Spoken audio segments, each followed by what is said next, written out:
When the powerful diesel-motored cruiser bearing the Gregory party swept away from the Magic Island, their escape seemed perfect. With only enough oil on board to run the motors a short time, a radio message from Johnson saying he was dropping drums of oil with lighted buoys along their course cheered them on. Then, just 50 miles from Euclidia, the motors sputtered and went dead. And barely in time, the first oil drum was sighted and picked up. But it's now 3 hours later, nearly midnight, and the motors of the Gregory boat have not turned over since the oil drum was taken aboard. They will never run on the oil from that drum, because the drum contained not oil, but turpentine. In the inky blackness of the subtropic night, Captain Bradford and Jerry stand at the rail near the stern of the helpless boat. Gee, Tex, we've only made about 2 miles in the last 3 hours. That won't do us any good. I know it, Jerry, but there isn't a thing we can do about it. That little scrap of sail is all we can hang on her. And even in a stiff breeze, we couldn't make over 4 or 5 knots. With this deadly calm that's all around us, we're lucky to hold her steady. Why can't we add more sail, Tex? Oh, we've got plenty of canvas, and we could lash a long spar to the mast and hang it on there. It might not look so good, but it'd catch a lot more wind than that dinky little thing. I don't think I haven't thought of all those things, Jerry. That would only make matters worse if we got a real breeze. How come? I thought the more sail, the more speed. Well, that's okay up to a certain point. And on a vessel that was intended for sail. But the mast on this boat was only an afterthought, to use as a radio aerial, and for a little auxiliary sail at times. If you really hung enough canvas on that mast to kick this boat along at good speed, she'd bury her nose so deep we'd never come up. The mast is too far forward. We haven't got keel enough for a canoe. Just won't handle as a sailboat. Gee, Captain Bradford, it doesn't look so hot for us. No, kid. We could be a lot better off than we are now. 8 bells, midnight. And we're just about as close to that island as we were when we picked up that oil drum 3 hours ago. Afraid so, Jerry. We haven't made more than a couple of miles. 3 at the most. And those Euclidean guys have had 3 hours to wake up and start doing things about catching us. Yes, and I think that formula of mine, which put them to sleep, might be wearing off any time now, too. Don't you think we ought to call Johnson, Tex? I hate to do it. Means that steamer will have to turn around, bring him back here to us, and then probably be captured along with Johnson and all the rest of them. I'm sorry for Mrs. Gregory. Yeah, it's been mighty hard on her, all right. Well, it doesn't matter so much about you and me. After all, we're men, and we can stand a lot more than women can. But poor Mrs. Gregory's been hunting for Joan all over the world for 14 years. And now she's found her, well, it looks like maybe she'll never get back home. Well, we mustn't give up, kid. We found that crazy island, which the rest of the world didn't know existed. We spent a lot of days there, and we got away. That's more than anybody else ever did. Yeah, but don't forget about the old sailor they turned loose just long enough for him to broadcast the radio message that brought us here. They took him back to the island, and, well, that was the end of him. Yes, I know, but nothing like that's going to happen to us. And say, we never did find the old sailor's diary. I wish Joan and I could have had time to look for it when we went down inside the island. Oh, it's no use. Anyway, I think Joan knows as much or more about that place as that poor old man ever did. Oh, gee, I just can't stand here and look at the dark any longer. Well, what else can we do? Well, we can walk around the deck. That's better than standing still. Well, all right, here we go, son. May not do any good, but it certainly can't hurt anything. I'm getting like you. I've got to do something to keep from thinking what a jam we're in.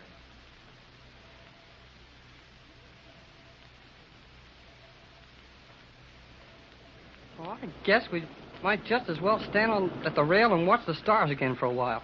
Well, I thought I couldn't stand still, and now I'm getting tired of this walking. Well, we must have gone around the deck hundreds of times, Tex. Yes, we've been on it for hours, son. I only hope Joan and her mother are getting some sleep. They put out the light in their cabin a couple of hours ago. Good thing we had those oil lights on board. Otherwise, we'd have to stay in the dark all the time to save the juice for the radio. Gee, 8 bells again. 4 o'clock in the morning. We've walked around that deck for 4 hours. Yes, but our walking was like our thinking. We didn't get anywhere. Hey, look. The light in Mrs. Gregory's cabin. Oh, we must have kept them awake walking around this deck. I'll bet they weren't any more asleep than we were. No, I expect not. It hasn't been a very restful night for anyone. Oh, Tex. Jerry, Hello? Yes, Pat? come here, you two. Will you please? Sure. Coming right up. What's the matter, Pat? Something bothering you and Joan? Nothing more than usual, Tex. It's just this waiting. Waiting. Waiting for what? Haven't you and Joan been able to sleep at all? Why, oh, you're all dressed, Mrs. Gregory. I'll bet you didn't even try to sleep. Yes, I did, Jerry. But it wasn't any good. Is Joan dressed, too? Yes. Joan, dear. Yes, Mother? Come out on deck, dear. We may just as well talk to Tex and Jerry as to stay in there alone and worry. I think they're is no value in worrying. We can do nothing but wait. Oh, golly whiskers. What can we do but worry while we're waiting? I haven't been able to think of anything sensible to do. I guess none of us have been any too bright about that. It'll soon be daylight. We may be able to hail a passing ship then. And the Euclideans will surely be fully recovered from the effects of your gas, Captain. And they will be out here after us. Well, we'd be just as well off on that crazy island as we are out here drifting around in the Pacific Ocean. But the Euclideans will not be inclined to treat us kindly if they take us back there now. I've been wondering just what their attitude will be. You don't think they'd do anything terrible to us, do you? I think our lives will be safe until G47 gets the captain's formula. But they have many ways of making life very unpleasant. Yeah, and I'll bet old G47 remembers them all for us. Well, let's walk around the deck. Jerry and I put in 4 hours at it, and it does help to pass the time away. I'll say we walked around the deck.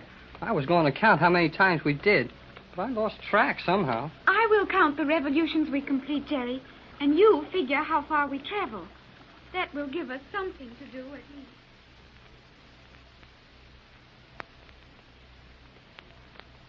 Gee, I'm all in. I, too, am very tired. How about you, Pat?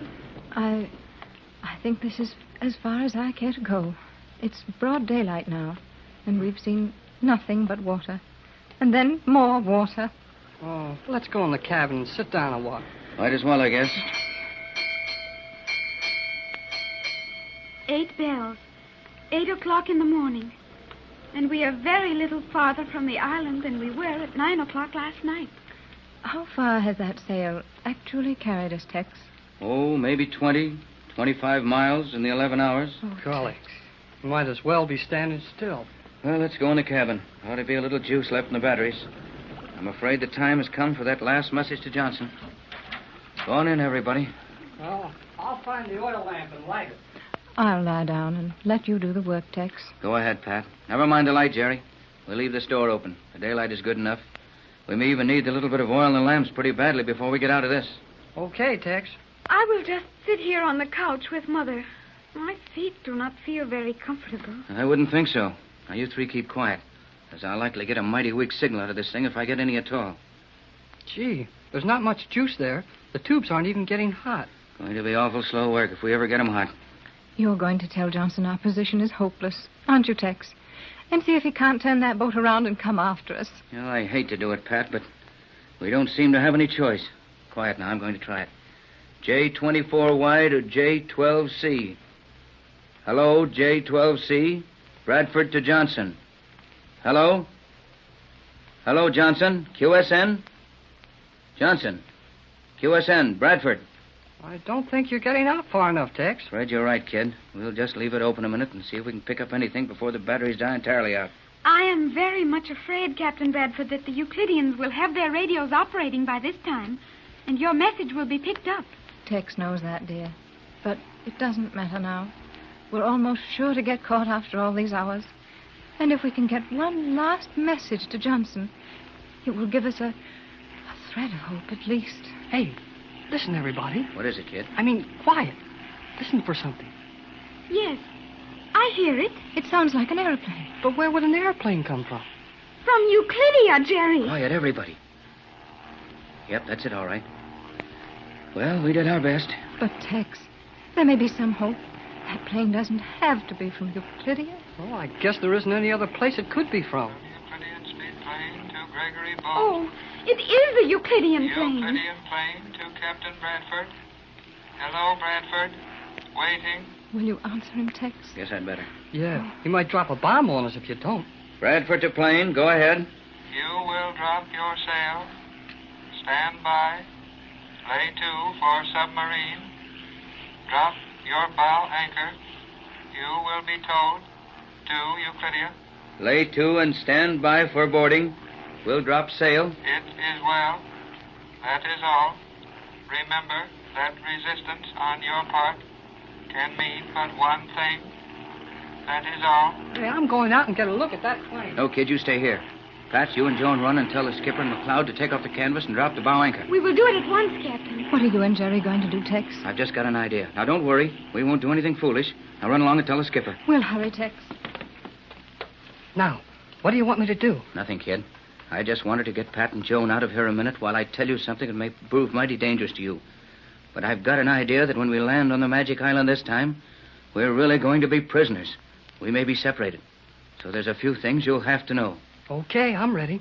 What are they?